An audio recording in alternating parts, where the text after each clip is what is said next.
Hi there, I'm Stacy. I'm a registered nurse and this is my life in scrubs. Welcome back to my channel. I want to talk to you today about a story, one of many, that changed my perspective in my career. I was working as a night shift CNA and it left a mark on me forever. If you've ever worked night shift, you know it's a completely different world. Sometimes it's very lonely, and we all know it's definitely anything but quiet. I I think also it's intense in ways that you're not prepared for and you didn't expect. This story is honest, it's raw, and it's mine, and I hope that it speaks to you also. So I was working as a CNA on night shift, and of course we were working with a minimal staff. People had called in, and so I was working my usual hall as well as floating to another hall, and the nurse and I would alternate hallways. You know, she would do her med pass on one hallway while I was giving cares on the other, and then I would change halls with her and she would do her med pass on the other hallway and I would go do cares on the other. And of course, she was an amazing nurse. She would also help me with the two-person patients. And you know, I think that she also made me want to be a nurse more, because of the kind of nurse that she was, helping me whenever I didn't have another CNA in the building to come and help me. I mean, they were on their halls and they were doing their thing. So it was already a long week and I was definitely running on hope and caffeine. And, you know, I was tired, and not just physically, you know, that kind of CNA tired where you just feel like you're holding everyone up on prayer and some medical tape. I had a usual hall that I worked, and I knew those patients pretty well. And one particular woman was known for, you know, being difficult. She, I think, you know, enjoyed kind of getting us scared a little bit. She had memory deficits. You know, she didn't really know what she was doing all the time, but I still think that she a little bit enjoyed scaring me. But you know, I was walking down the hallway to go give care to my residents, and of course, you know, she came out into the hallway and I greeted her, because you always hope it's going to be a good outcome. You know, I smiled and I said hi to her and addressed her, and it wasn't a good outcome. She came toward me, shaking her cane at me like she was going to hit me, and she said, "Run, fat girl, run!" And of course, you know, I just stood there for a minute frozen because, well, I don't want to be hit by a cane. And also, you know, I already had self-esteem issues and I was working on my health, and that kind of just like cut me right where it hurt. So, but I laughed a little bit and I said, I'm running, like in a jokey kind of way. But then I said, you know, I explained to her that I was just there to help and I was just checking on everybody. And, you know, she gave me a sideways glance to let me know that she was watching me, and she let me pass and I was able to do my rounds. You know, in those situations, it's kind of hard because you're coming into their world, and I think with her, I learned not to react as frightened. I kind of learned to adjust, because if you acted frightened of her, she would, like, the theatrics would go up a bit. But if you kind of shook it off and you were able to get through it, she would kind of let you pass. So I kind of learned that by working on that hallway all the time. But, you know, it wasn't really funny. And I didn't know what to do. So I did the best that I could do at the time. I mean, I was 19, I was a CNA, a baby CNA, and I tried to do the best I could do in that situation. But, you know, looking back, it wasn't her fault. And I knew that. Her trauma, her illness, and her confusion, they weren't about me. But what people don't tell you and what people don't talk about is how personal caregiving can become, even when they tell you, don't take it personally. It's not about you. You know,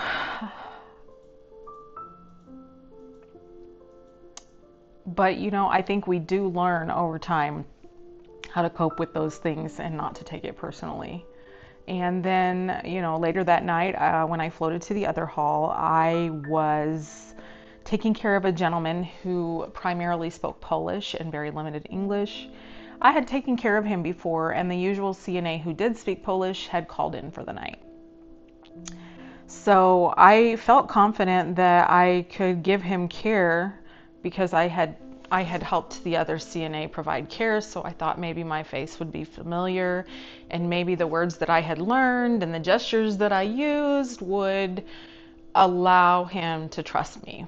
But, so I went in there to give him his care, and I used those few words that I knew, and I used hand gestures, and I smiled, and I looked him in the face, and he shook his head and nodded.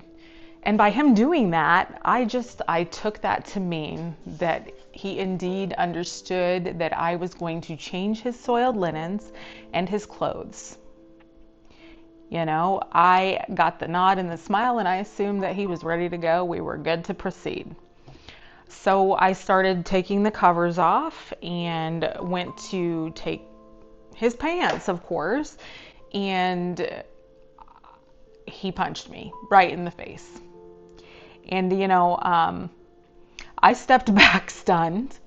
I had no idea what to do. I was standing there, not just from the pain of it, but I was completely shocked. Like my brain was just trying to process what in the world just happened. And I walked out of his room, and I leaned against the wall down the hallway, and I just caught my breath, and I tried not to cry because I don't think anybody had ever punched me in the face at that point in my life.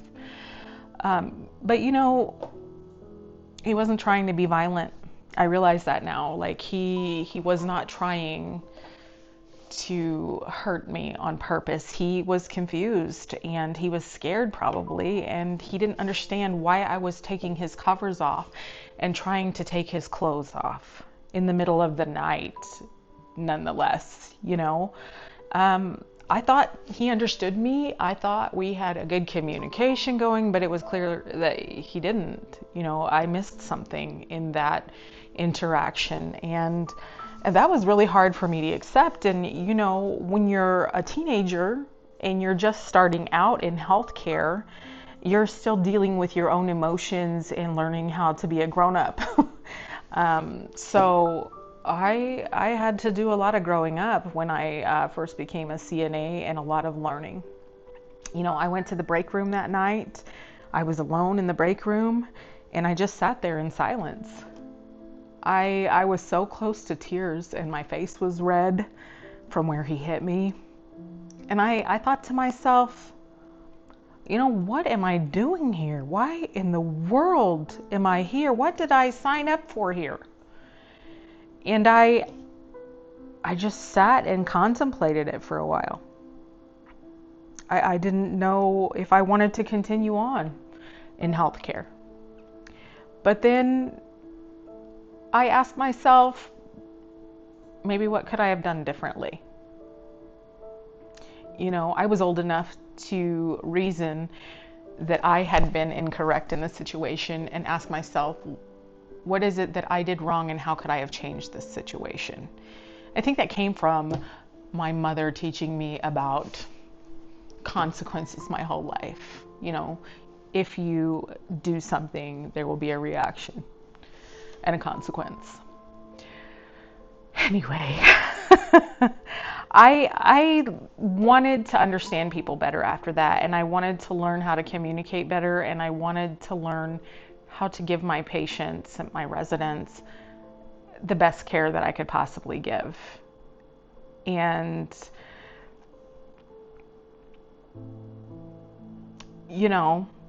I wanted to not just survive my shifts. I wanted to understand. So because of that, I did over the years learn about communication and how to give care to people, and I've learned the importance of trauma-informed care and overcoming barriers like language by ensuring that I utilize a translator or take someone with me when possible that speaks the same language to help me provide that care. Because, you know, you can't effectively care for someone if they don't understand what you're doing. And it's very important. You know, I will always remember that night. It did indeed push me to become more. And it helped me to think more critically. It's something that I think about to this day, and I'm telling you, you know, I'm so much more than 19 at this point in my life, but I remember it like it happened yesterday.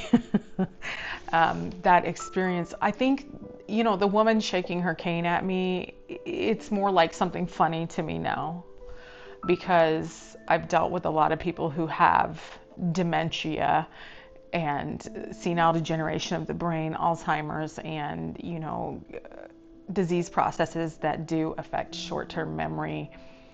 And I have, you know, been lucky to work in some memory care since then and learn a lot about people who have memory loss. You know, you begin to understand that they don't do what they're doing on purpose, really. They don't understand, and we're kind of living in their world, dealing with what they're dealing with and experiencing what they're experiencing. You can't always orientate someone to reality or tell them that what they're feeling is wrong, and you can't always diffuse the situation. Like I said earlier, sometimes you're not the person they want to see, and sometimes you're not going to get through there.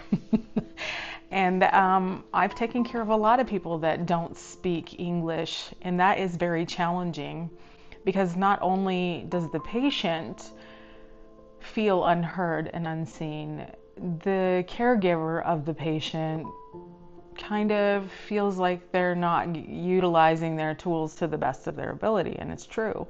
But we do have tools available to us to use, such as interpreters, translators, and there are people who do speak other languages, often in an area where a language is predominant. And I think it's so important to work together as a team in those situations. You know, in this situation, it was a night where it was the nurse and me, but I'll tell you, working together with a good CNA and a good nurse is also a good experience. It's important to be able to lean on your coworkers and have a good rapport with your coworkers so that you can give effective care to your patients, because that's also a crucial part of caregiving.